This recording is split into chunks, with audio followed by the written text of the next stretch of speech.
again, we gather in search of the truth, dark, and mystery. It's the Drunk Turkey Show. Big development today in the investigation into the murders of 4 University of Idaho students. According to state and local officials and court documents, 28-year-old Bryan Kohberger has been arrested. He was arrested and arraigned this morning in Pennsylvania. We have new details on what Bryan Kohberger was doing right before his arrest. Police says a tactical team burst in to arrest the Idaho murder suspect. He was in pajamas and latex gloves, stuffing trash into Ziploc bags. Hey, greetings from the year 3000. It still sucks. This is Philip J. Fry, and you're listening to the Drunken Turkey Show. Your one stop for this sort of thing. Hit that button, like and subscribe. You know what to do, just like every other podcast. Just like every other podcast. What is up, everybody? Welcome back to the Drunk Turkey Show. I'm Daniel Big Blue. How's it going, my man? How you doing? Doing good, man. Doing good. Just been busy the last couple of days. I had some work to do on my home because I had a realtor coming in. So we'll see. I think I got a deal coming through. So Damn. I might be homeless by the end of the next month. So Hey, but you might have a little change in your pocket though, huh? a little bit, you know, enough to maybe find another place or get a small place for a minute. There you go. Well, if anybody's interested, Big Blue's looking for a roommate. Just kidding. He's not. Well, guys, there was a document that was dropped not too long ago by the prosecution this time. It's the state's objection to the defendant's motion for change of venue in the Bryan Kohberger case. We're going to get into that. There's some interesting things that are in this document, some interesting takes that are coming out from this document as well. We'll look at it. We'll explain what we see out of it, and then we'll go forward from there. But before we start, I'm going to ask you guys if you can like, subscribe, hit that notification button, the whole 9 yards. Also, reminder of our partner, Data Seal. If you're worried about your information being on the web, whether it's your name, address, phone number, email address, voting preference, that's going to be a huge one here coming up pretty soon. Religious preference, those type of things. Go Google yourself, see what all comes out. If you want to get that stuff to stop, check out the link in the description, hit up Data Seal, get a 5% discount. And lastly, I want to add on to here is welcome to the membership, to the YouTube membership. We have 96 Rowdy's mom. Thank you for joining. And Kelly Porter also has been a member for 2 months. Thank you for your membership. Yeah, because you never know. You might need Data Seal in case you have one of those slip-ups when you say, "How dare you say Merry Christmas? How dare you say Merry Christmas? Merry Christmas, y'all." You know, one of those. You'll see it out there. It's playing pretty popular out there in the masses. I have no idea what you're talking about, Blue.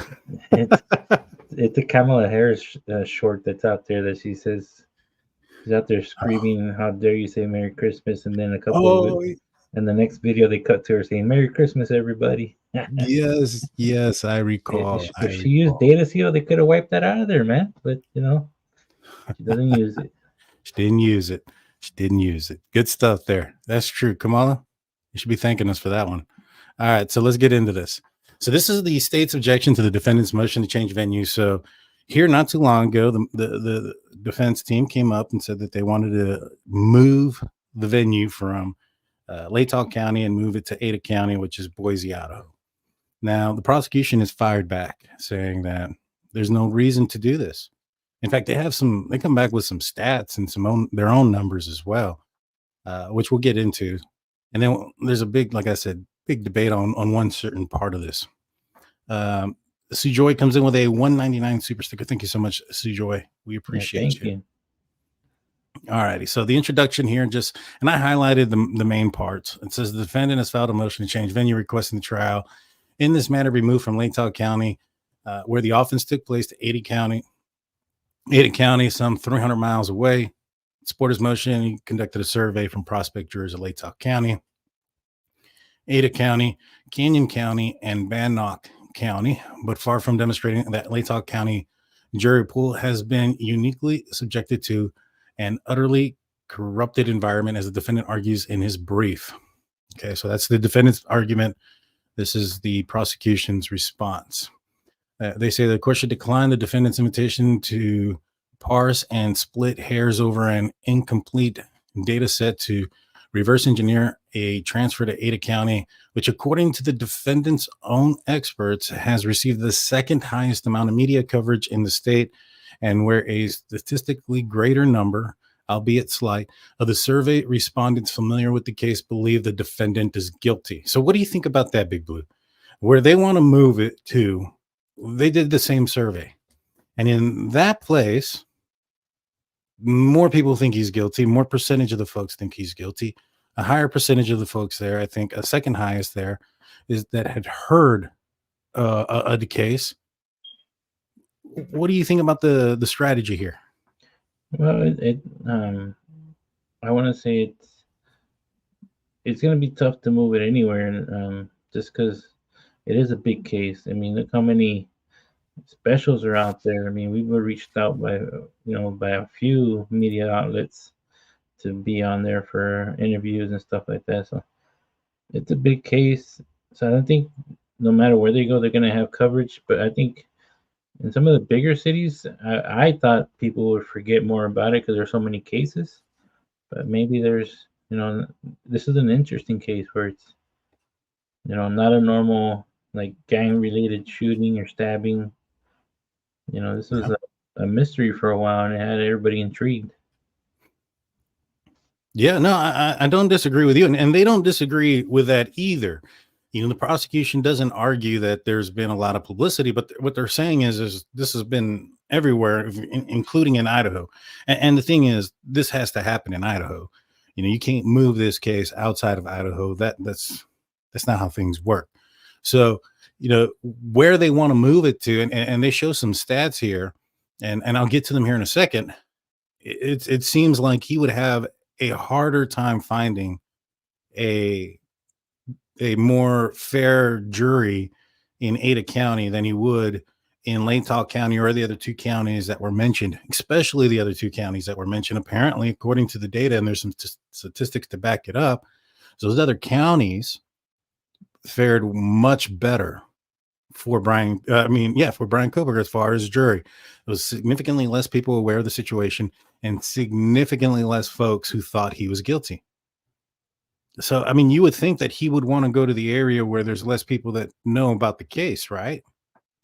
Yeah, I mean, maybe he's thinking like the way I was thinking, maybe bigger population, more stuff happens, they'll forget things and they'll move on compared to, being in a smaller.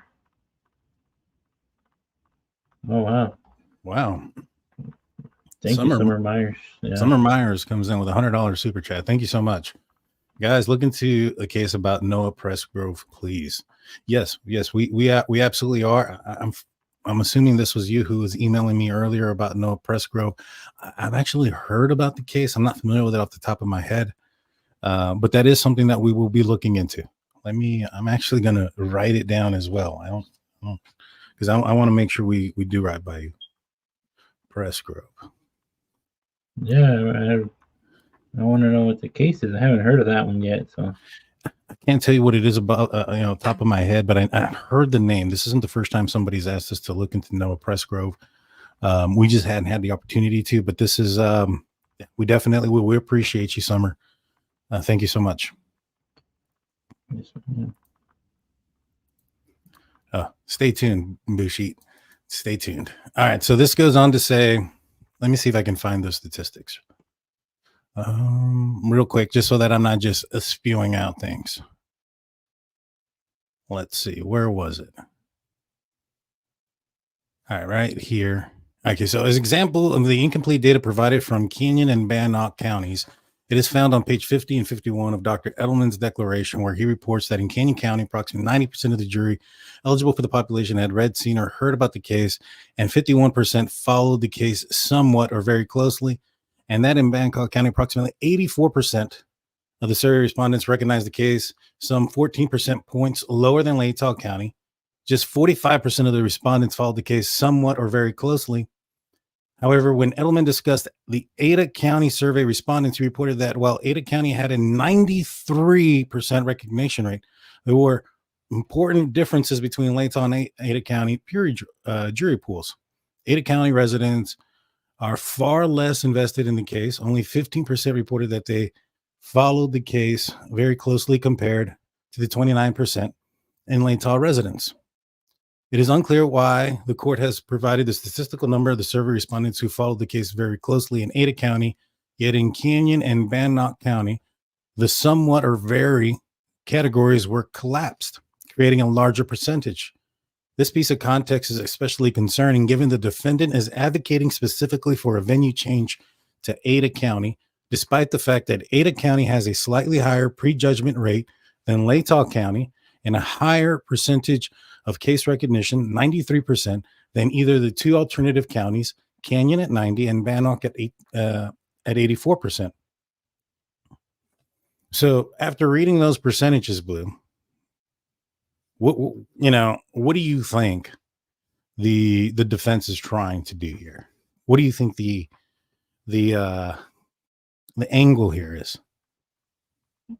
I would say their angle is try to go somewhere where people think he's more not guilty or he's innocent. They're trying to find the area. Mm-hmm. And, it's going to be hard, man. Like I said, it's a popular case. I mean, I've even, we have guests from all around the world that know about this case. Mm-hmm. So I would say it's going to be hard for them to find somewhere that nobody knows about it. True. But I think if they push it like till next year, more and more people are going to forget about it.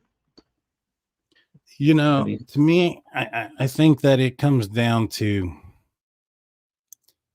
the thought that Boise is a big city. Typically, cities are more liberal leaning, and typical liberal leaning doesn't necessarily mean death penalty.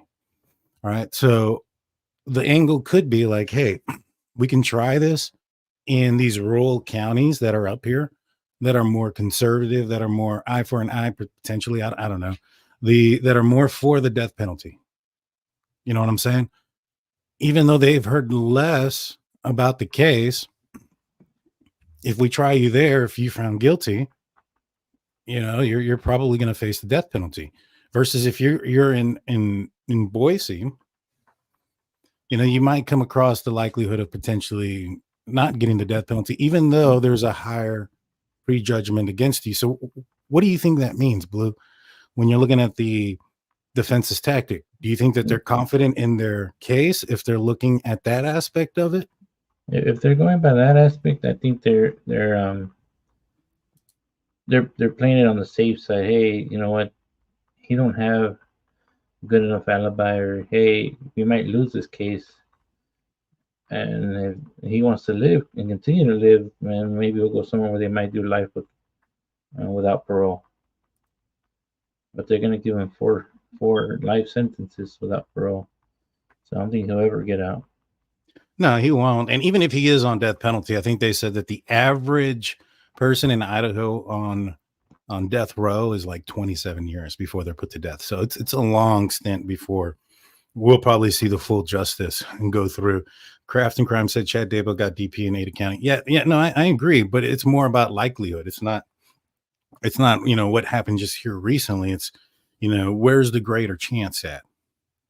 If found guilty in a rural county, it's probably going to have a greater chance of the DP versus, in a more larger city municipality type of environment. You get what I'm saying?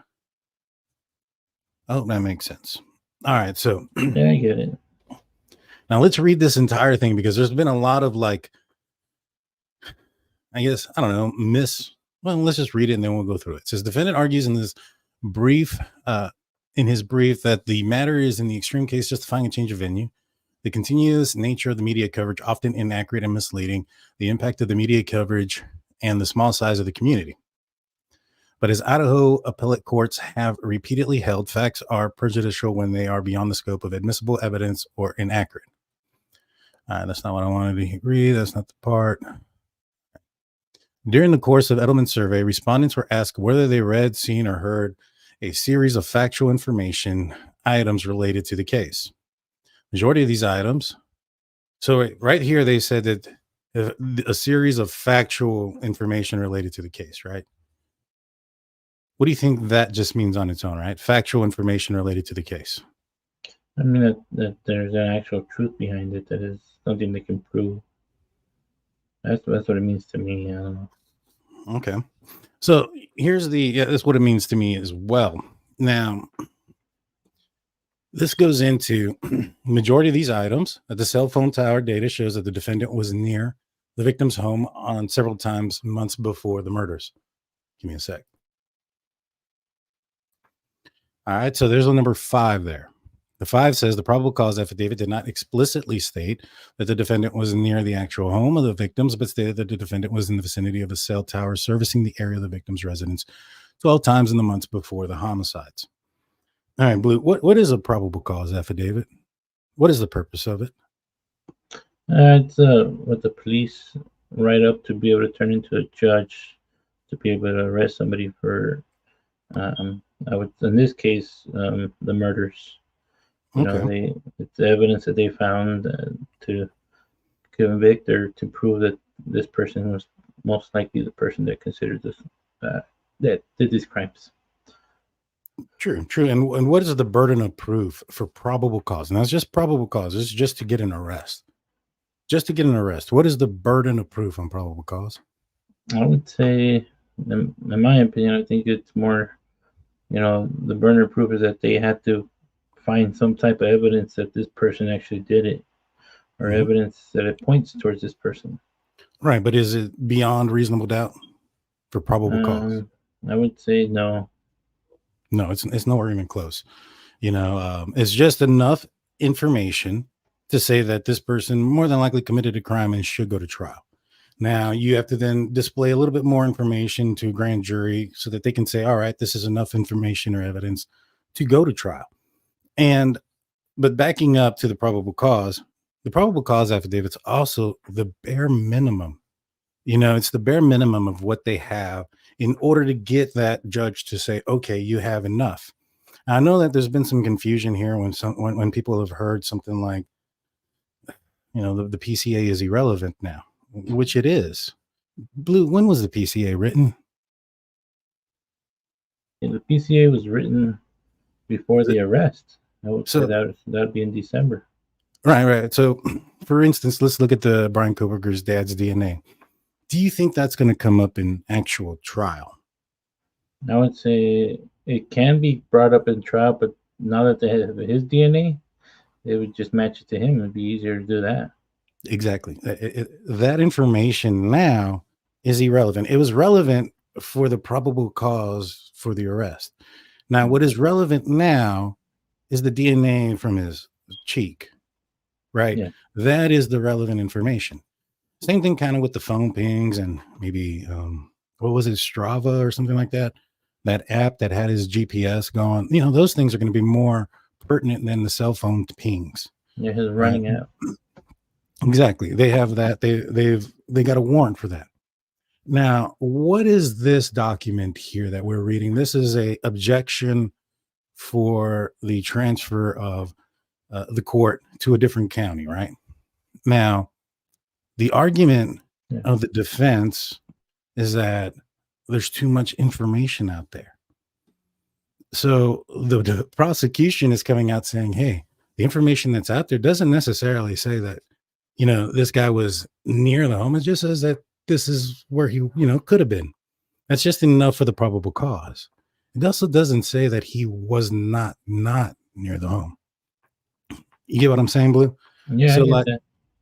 So what the prosecution is arguing in this case here is that there isn't that much bad info or whatever. There isn't that much info towards Bryan Kohberger that is that negative. Like, it's not all out there.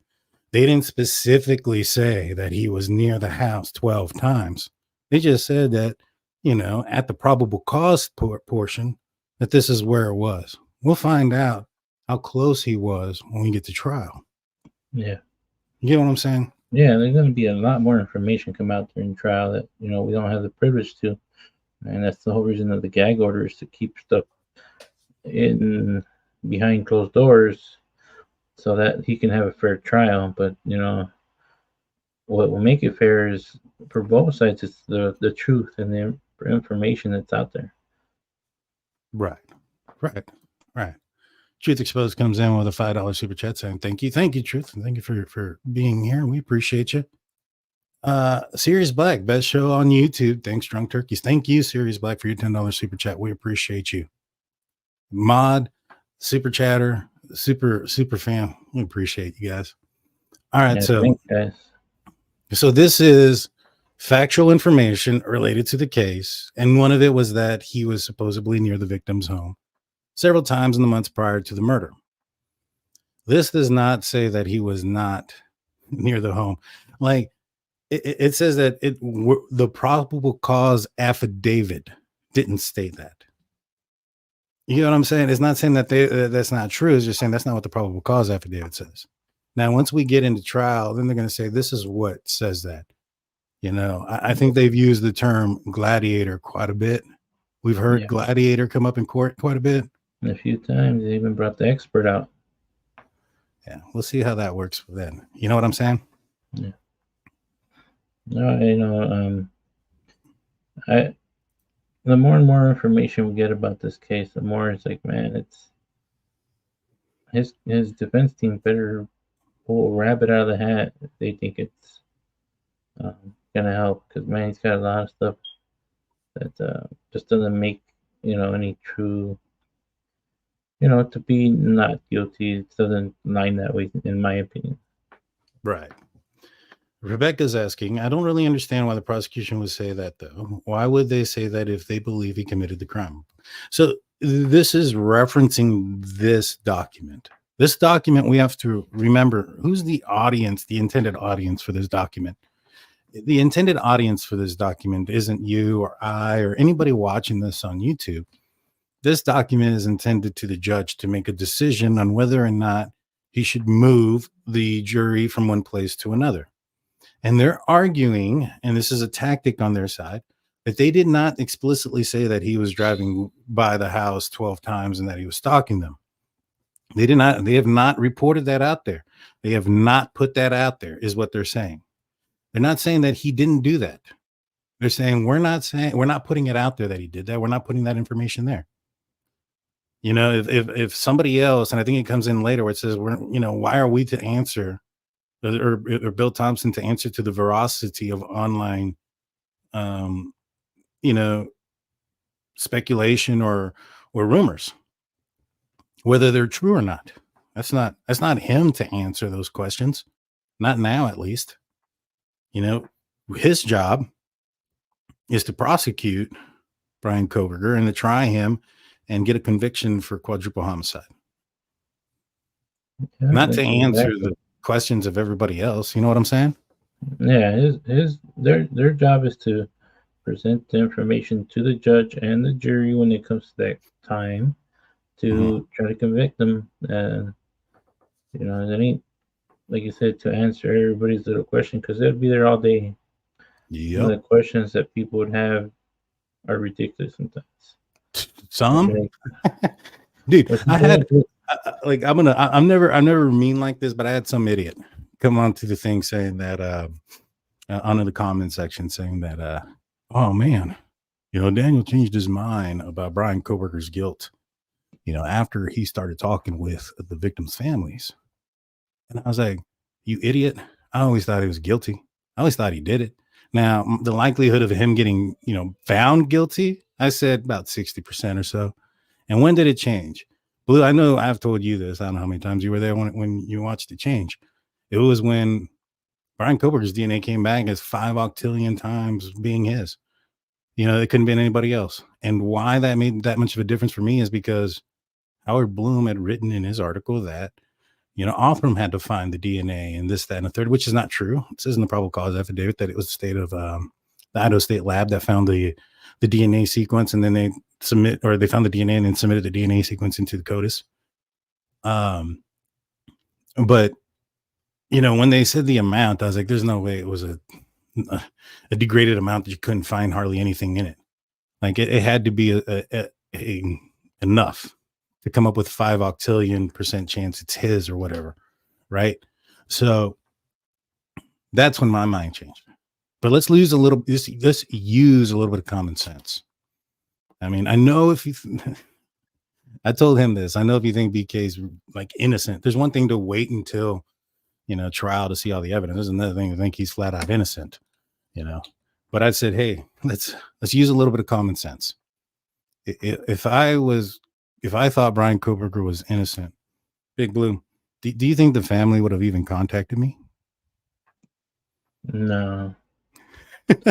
No, they would be they avoid those channels, man, because unless they were really mad, and they would be more like telling me stuff, Right. Well, you think they would do an interview with me and still continue to talk to me if I ever thought that Bryan Kohberger was innocent? No. Oh my gosh, guys! I know you think he's in it, and I'm talking to the pro-burgers. I'm talking pro-burgers only, not those that are waiting until court. I'm talking about those that are willing to think that the chief of police had something to do with this, or the school. I think anybody. It's too big of a coincidence that the Hyundai Elantra in Eugene, Oregon, came back to somebody in Colorado, and the house at one point somehow traced back to another random person in another random place in Colorado. That's too big of a coincidence for you, but nah, dude, it's Kohberger. All right, let's continue this. So, this is right here that the relevant factual items are that the cell data showed that the defendant was near the victim's home several times months before the murder. The knife sheath was found at the murder scene, that the DNA was found on the knife sheath, came back to a match to the defendant, and that the defendant drove the same type of vehicle seen in the neighborhood of the murders, and that the defendant was arrested at his parents' home in Pennsylvania, and the defendant had stated he was out driving alone on the murders. Was out driving alone on the murders. I'm going to say on the night of the murders. Part of the court record and admissible at trial. Only 3 of the questions asked were not part of the court record. These questions were. And so these are the other ones that were not part of the court record. Doesn't mean that they're not true. Just means that they didn't put it out there. You get what I'm saying, Blue? Yeah. Some of the issues with some of these other creators is they'll pick and choose and cherry pick some of these things and not say, everything. Hey, what's up, Angel? Good to see you. Remember, for 15 months, old school. Man, they've been here for a while. Still on a pair. As a matter of interpretation of the probable cause. So, I mean, I don't think that to a certain extent, yes, there's an interpretation when it comes to the probable cause, but the interpretation is because of the evidence that is out there, that this person more than likely, is there enough evidence to arrest him and charge him? That's why it's not beyond proof, beyond reasonable doubt. It's the bare minimum. Like, obviously, law enforcement and prosecution are going to have more than just the bare minimum at that moment. But when it comes to that document and what they put out there as public record, it's the bare minimum. And that's what they're trying to say here, is that we didn't put this out there. We didn't put out that he stalked anybody. We didn't put out any. Now, if you read the probable cause affidavit and you see that he was in the area 12 times, and I got to remember, probable cause happened before his arrest, before they had possession of his phone, before there was more information. Right? If you believe that based off that, that's your interpretation, and the judge that's his interpretation as well. You also have the phone not connected to something and whatever. This also could mean, and reason being too, Blue, is why there's a map on the probable cause affidavit, but it does kind of seem like when I read it, they weren't really 100% sure which direction he went, which is why the cell towers say, he was, we believe this is the route he took based on the towers he connected to and the strength of the signals. All right. Now, those other times that they saw him, you can't pinpoint somebody, off of pings like that as accurate as you can with like GPS stuff, right? And so I think when they looked at what they had when they wrote the probable cause affidavit as far as the pings go, because remember that warrant came back with the 23rd of December. So, and I think it came back in the evening. So you got Christmas and Christmas Eve. You know, I'm sure they worked through there, but let's just say they didn't. And they arrested him 3 days later. I mean, they're not going to, at that moment when they're writing this down, they're not going to have a lot of information that they would end up having. Does that make sense? Yeah, man, I get it. And then one more. Okay, you got that one. Yeah, So a couple more. Rebecca comes in saying, "Thank you for the further explanation." Oh, thank you. I appreciate it. Let's see. Silent. The defense can't point the finger at the judge without personally offending him. And even if they say they think he's biased, he's only saying, "No, I'm not." You can't move the trial. Yeah, I hope they don't move it, man, at this point. Yeah. You know, that's the thing, too. Apparently, like, you have to think of the old evidence when it comes to this case to stick with it, to think that that's all there is, to think he's innocent. I mean, it's frustrating. Natalie James, how do you think AT taking a new DP case will affect this case? Interesting. So I heard about this. I haven't seen into it. I saw a article. I hadn't even read the article, but I saw an article headline saying that Bryan Kohberger's attorney, or one of Bryan Kohberger's attorneys, taking another death penalty case. Is it Ann Taylor? I didn't know it was going to be the actual, lead person. Yeah, I didn't think that. To me, I mean, maybe she's got a big enough group now with all the money she's making that, she might be the lead lawyer, but maybe she's got a bunch of smaller lawyers doing that case, like here in San Antonio. There's that big Texas Hammer, and the other one, the 444 guy, and Wayne Wright. They're big names, but they got like 200 lawyers that work for her. Maybe she's getting a couple lawyers under her belt and are doing the grunt work for her, and she's just gonna do the case. But who knows? Yeah, I'm not too familiar with it. I'll look it up and kind of see what's up. Truth Exposed says they can't really call it stalking by the definition of the law. The way the Idaho law lists the requirement to meet the charge of stalking the person, or persons who are being stalked have to be aware of it. That's true.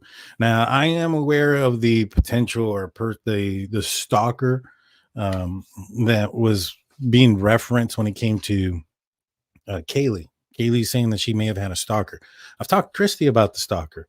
The two gentlemen who were, and I'm just calling them gentlemen because I don't know anything about them or anything like that. They weren't accused of any crimes. But the two men who were apparently following her, and I think it was Bethany, around in the grocery store, they'd made contact with these men. I'll tell you this. There's a description of the killer in the house by Dylan, right? Height, weight, eyebrows, very vague description.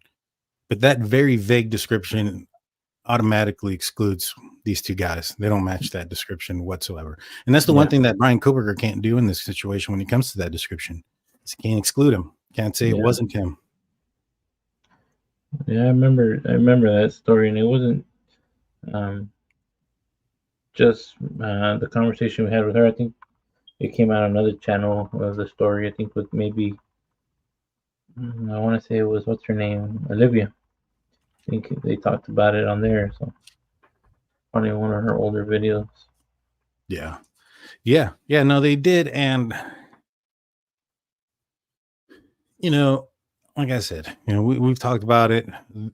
Christy told me that police made contact. They actually figured out who they were. They made contact with them. They had alibis, and they weren't involved. They have everything that Bryan Kohberger doesn't. They don't meet the vague description. They don't drive the same vehicle. They don't have his DNA. They don't they have an alibi of where they were. It's provable. Get what I'm saying? So I don't know. I don't know. Yeah, it was, and then they were caught on video, and it was, they weren't probably driving the same cars just in the middle of the night either. So here's the deal here. So, as to the prejudicial items related to the rumors that the defendant had stalked one of the victims or followed any of them on social media, less than half of Latah County survey respondents reported even having heard of it. The data provided the court demonstrates, if anything, the majority of Latah County survey respondents had not heard the most prejudicial and inflammatory information pieces outside of the court record that the Latah County residents who have heard about the case were overall statistically less likely to prejudge the defendant. So this is had not heard the most prejudicial and inflammatory information pieces outside of the court record. Are they saying it's real? Because it's saying that, let me read that again. The majority of Latah County survey respondents had not heard the most prejudicial and inflammatory information pieces outside of the court's record, but that the Latah County residents who have heard about the case were overall statistically less prejudged than the defendant. Okay. It kind of says like, it kind of sounds like they're saying that, they heard of something that we didn't put out there. Yeah. You get what I'm saying? That still don't really say it's false either, but okay. It says here that the survey relied upon the defendant did not even ask respondents the most crucial question of all, whether they could set aside their bias and base their decision only on the evidence in trial. What do you think about that, Blue? That they didn't even ask that question? I mean,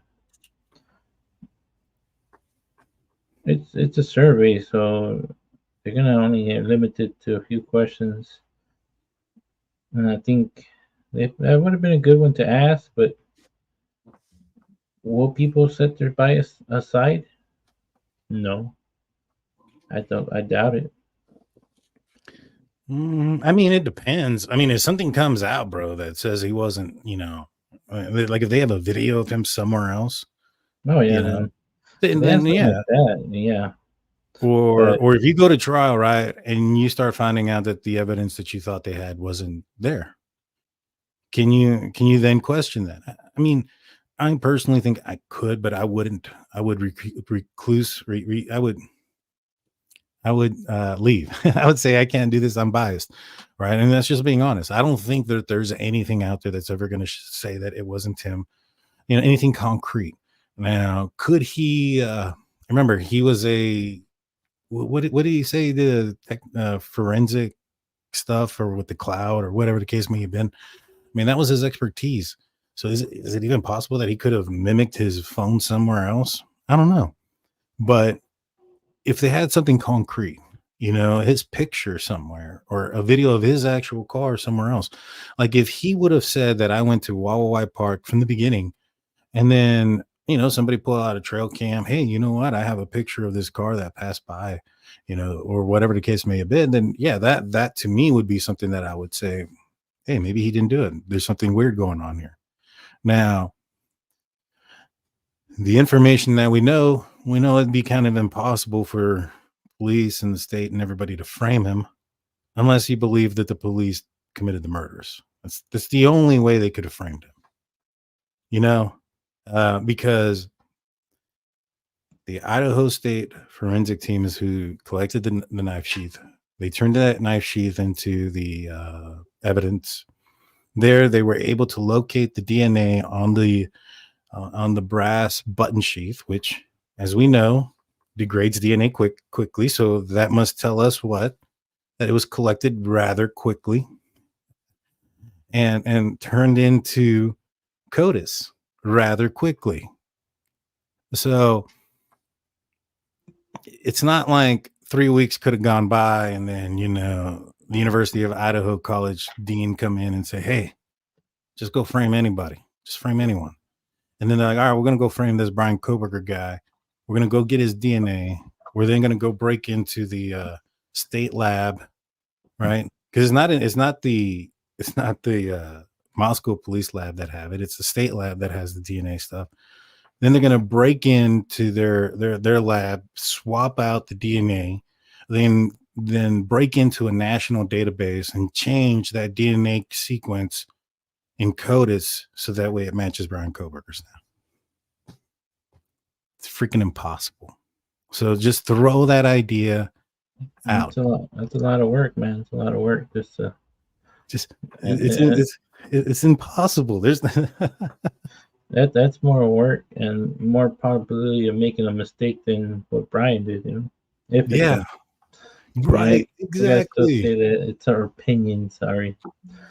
Thank you for the reminder. It's a little late. Oh my god. Yeah, Dateline. The banner's right there. You see, it's a disclaimer saying that it's our opinion. Yeah, but it's just funny that like some folks will say like, this just doesn't add up, and I'm like, how don't it add up? You got guy no alibi, DNA at the scene, vehicle on camera, purchase of the weapon. There's a receipt of that allegedly. You got the jumpsuit. You have, I don't know. If you can't add that up, I don't get it. Speaking of adding, like a lot of folks would tell me like, and I don't mean to be mean or anything like this, but I'm like, you don't really need everything sometimes to figure something out, right? I'm not a judge. You're not the jury, Blue. You know what I'm saying? Like, we don't have to come to the conclusion beyond reasonable doubt. I can say that there's hard. I don't know anything reasonable that could, explain everything. But we're not there, right? We're not the judge and jury here. Yeah, we didn't go to law school. We don't have we didn't pass the bar. You know that the receipt and tag is actually on a search warrant, my man. It's real. Maybe not the Amazon one yet because that came after his arrest. But the jumpsuit one is there. It's in the search warrant on this apartment complex. Truth exposed to search the Dickies, which would not have belt loops. That's how he lost the sheath. Yeah, I agree. Yeah. And the other thing is too, like, well, no, I'll just leave it at that. But yeah, the Dickie stuff has definitely been 100% confirmed, my man. It's in his what was it? His apartment, right? It was his apartment. There in Poland. It was a list in the apartment when they were saying, the shower curtain was missing. Yeah. And that they found the receipt for the Dickies. And then what else was in there that that they did the swabs of the drains, remember? I think that was they did the swabs of the drain. They ended up finding like blood, but it ended up not being, I don't think it ended up turning out being anything related to anybody. Like, for instance, the blood on the pillow. Yeah, he came from Pennsylvania, the wooded area to Moscow, Idaho. I'm not familiar with the area, but I don't know if the winters get drier or colder or whatever the case may be. I know that the precipitation that night was pretty high, but I know that sometimes when it gets cold here and it starts to dry up, so to speak, it's not as humid anymore. I get nosebleeds all the time. So that's what I thought that was. All right, so let's continue this, and then we're going to put in the stream in the live chat and let some people join if they want to. All right, so come on in. The price is right. Yeah, we'll leave it at that. Let me pull this off.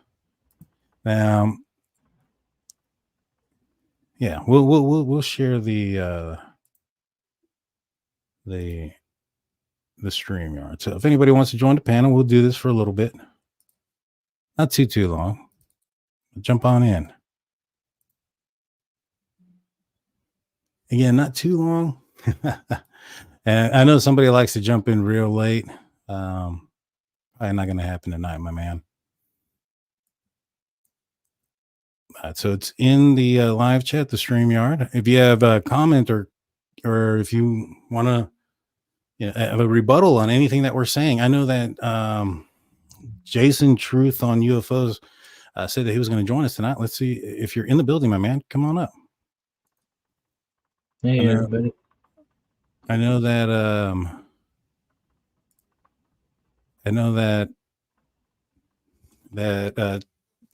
Truth Exposed is in the building.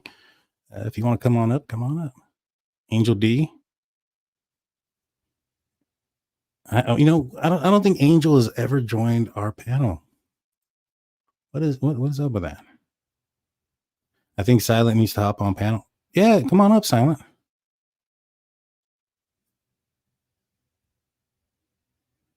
So Silent says, why doesn't anyone recognize the police car in that area that night also looked the same as BK's car, and that they are 20,000? No. In Moscow? Oh my gosh. No, there aren't 20,000 white Elantras in Moscow. That would be insane. Imagine the Walmart parking lot. How many people would be trying to get into the wrong car? Right, no doubt, right? So there's go ahead. Well, it's like I remember there was one guy. He parked and he got into the car and drove off, and he didn't notice until he was at home parking that he didn't have his garage door didn't open, and he had to drive all the way back because it wasn't his car. Mm-hmm. The person that owned the car left the key in the cup holder, and so that's why the car turned on. He was able to drive, and it looked exactly like his. The only thing different was, that he didn't have the clicker for his garage on the visor. Yeah, man, people did some weird things, man. All right, so let's break this down. Let's break this down. So there's not 20,000 identical white cars. What they were saying is there's 20,000 cars in the area, and it's probably the Idaho, Washington, Utah, whatever 4-square state area is. But out of those 20,000 cars, how many do you think are registered and operated by men? Right? That's probably going to cut that down into half. Right? So you're muted. Yeah, I'd say that would be a big and then they would go by age. And yes, there's a lot of college students that drive those type of cars, but there's also a lot of elderly people that can't afford an expensive car that would get a smaller car that's good on gas. Yeah. Mark says the population is like 25,000. I mean, 80% of the population drives a white Elantra. All right, so even if there are 20,000 white cars, there's not. If you go on Google Earth, there are not 20,000 white cars in that area. It's the state of Idaho, Washington, and those areas. But they have actually pinpointed and narrowed it down to white Elantras between the year 2011 to 2016. I mean, we can agree with that, right? At some point, they thought it was an 11 or 13. So they narrowed it down to that. So out of those 20,000 white cars in the area, how many were white Elantras? I'm sure that's going to knock down a significant amount of those. How many of those were registered or operated by males? It's probably going to knock it down quite a bit. How many of those males are over 6 foot and, match the height and weight as Bryan Kohberger? That's probably going to knock it down quite a bit. Of those males that match Bryan Kohberger's height and weight that own and operate white Elantras in that area, how many of them were out and about that night? We know of one for sure, and he's admitted to that. All right, so maybe there was a little bit more out there, and of them, how many of them have Bryan Kohberger's DNA on their person or inside their car? It's going to really drop it down quite a bit. Get what I'm saying? So you can narrow it down to one thing and say it doesn't add up. But that's like saying, like, if I were to come up with a math problem and say 10 plus 10 plus 5 plus 5 equals 30, and you're saying no, because 10 plus 5 doesn't equal 30, and you're only looking at a part of the problem. Look at the whole picture, please. And the hard part about that is he hadn't registered yet in that state. So even if he ran the statistics, his car technically wasn't from there. There shouldn't have been in those numbers. Yeah.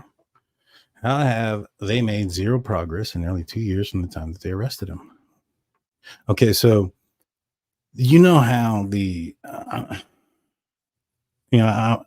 maybe you're not from America. I might be assuming some things, and the justice system here, the way it works in America, is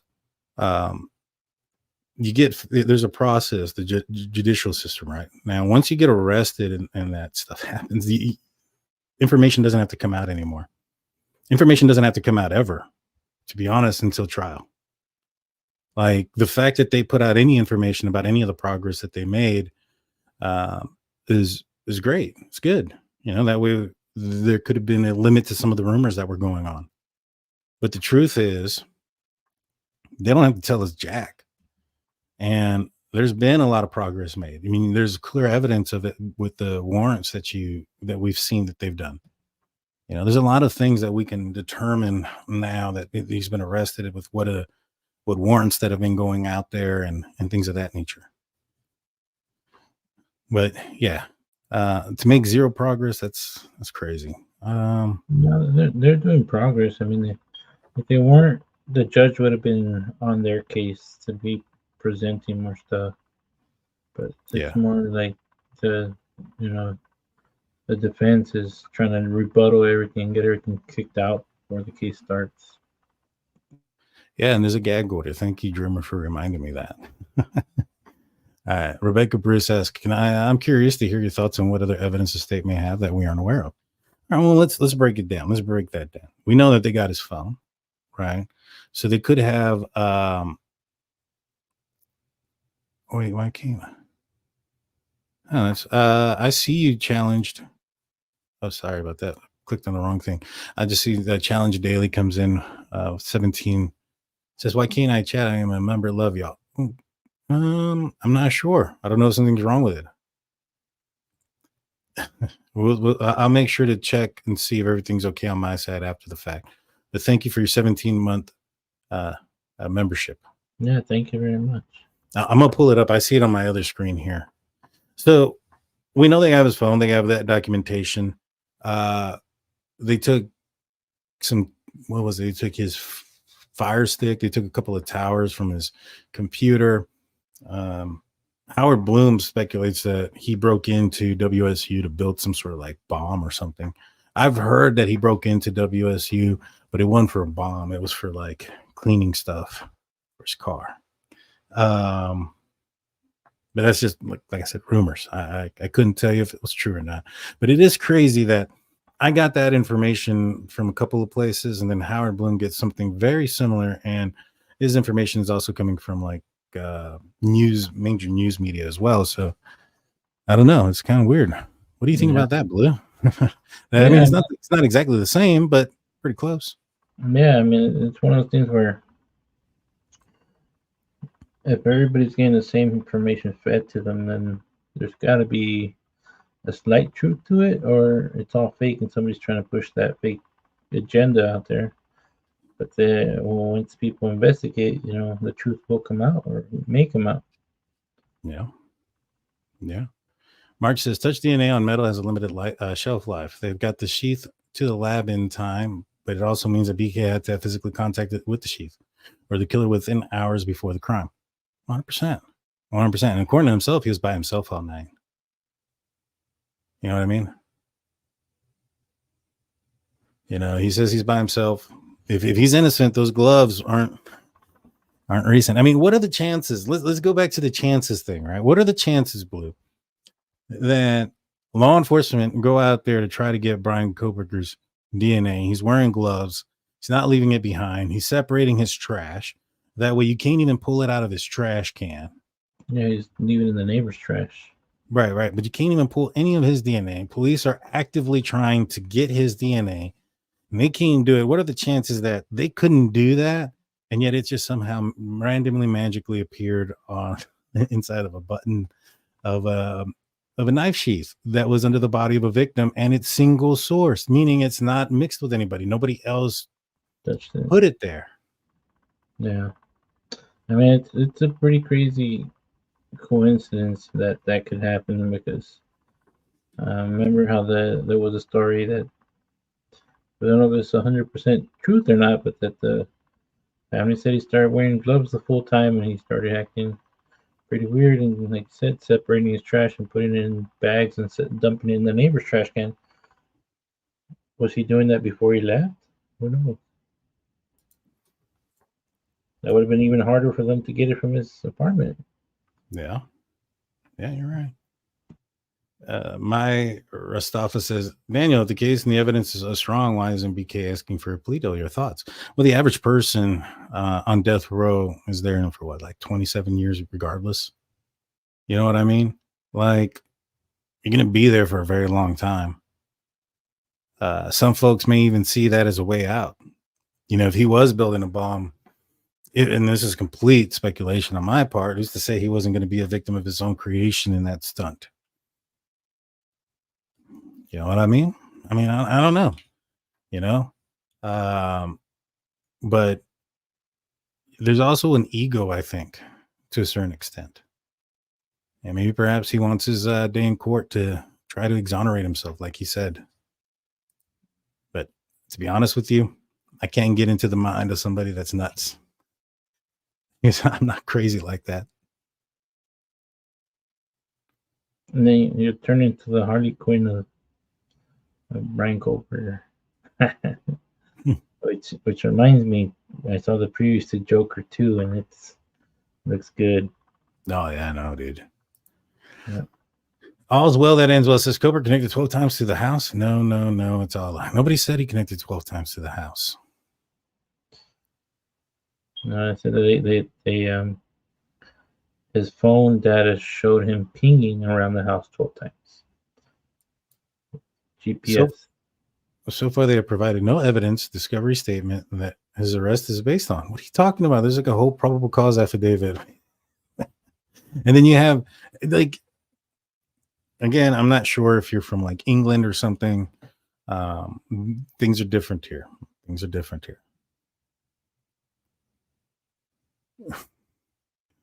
I'm sorry. I forget that we are international, and that there is the possibility that our laws and the way our court systems work are different somewhere. I'm not familiar with how things work in the UK or in Egypt or China or well, I doubt anybody from China is watching this. If you are, let me know. I don't know if they get YouTube. That'd be crazy. First of all, I gotta say, man, they got some good swimmers over there. Watching those Olympics, and they were doing good in swimming. They got second place in the medals too. Mm-hmm. So they were doing good throughout the whole Olympics. Yeah. They definitely were. What about where's Angel? What were your thoughts on the breakdancing? Did you hear what's going on with that? No, what's going on with that? So there's I guess there's a lot of people that are saying that it was a big fraud conspiracy kind of deal. That a lot of people are upset because supposedly the competition that she won to get into the Olympic tryouts and stuff was, her husband was a judge, and her friends were the other competitors. Okay.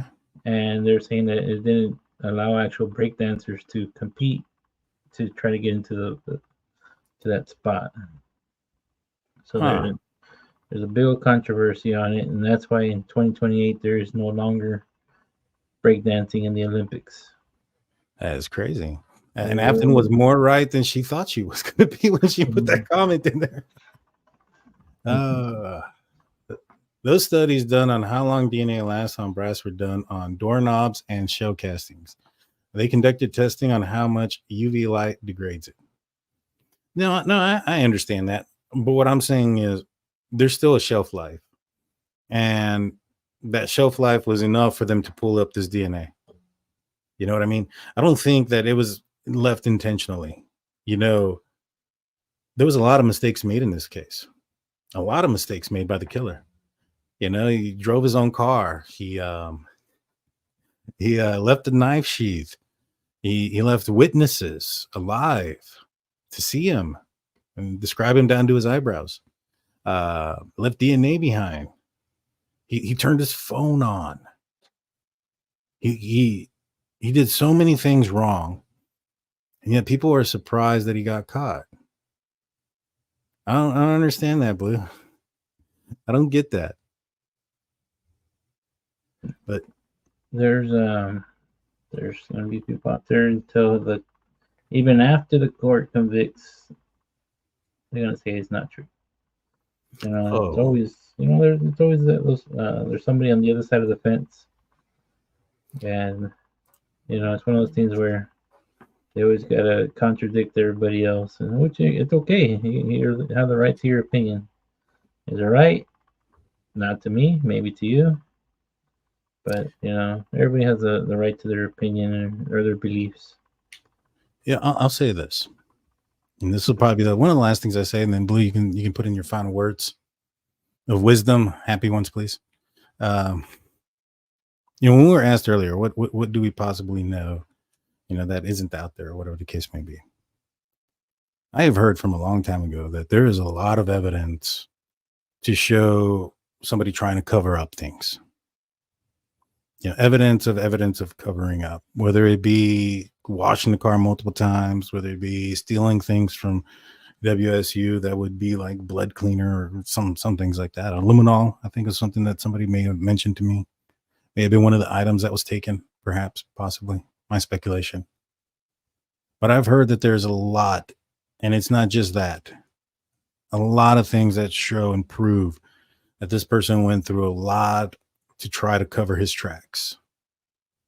And that on its own is evidence, the evidence of those things. I'll leave it at that. Blue, what are your final words? I just want to say, you know, thank you for everybody that's on here. You know, it's back to school time. You know, be careful with those kids crossing the roads. You know, enjoy the morning traffic. Maybe pick up a coffee and just take a chill pill. There's too many people that drive crazy out there. There are a lot of people that drive crazy, and yes, we'll probably do a Friday show. No, you know what? We're gonna do one this weekend, right, Blue? Yeah, Saturday, right? Yeah, we can do one. We're gonna do one on Saturday, maybe Sunday. We'll let you guys know. We'll put it in the community tab. Make sure you subscribe. Make sure you like, do all those things. Make sure you ring that notification bell. That way you're notified when we come live. I might come back on Friday and just do like a members only. So for those that are members, please, you know, continue to join. We're going to do a members only at some point this week. Might be Friday, but we're going to come back this weekend for another show of the Drunk Turkey Show. And I think in this one, we might talk, get caught up and up to date on the Delphi case. There's a lot going on. It sure does seem like they got the right man in that case as well. Until next time, guys. See y'all later. Yeah,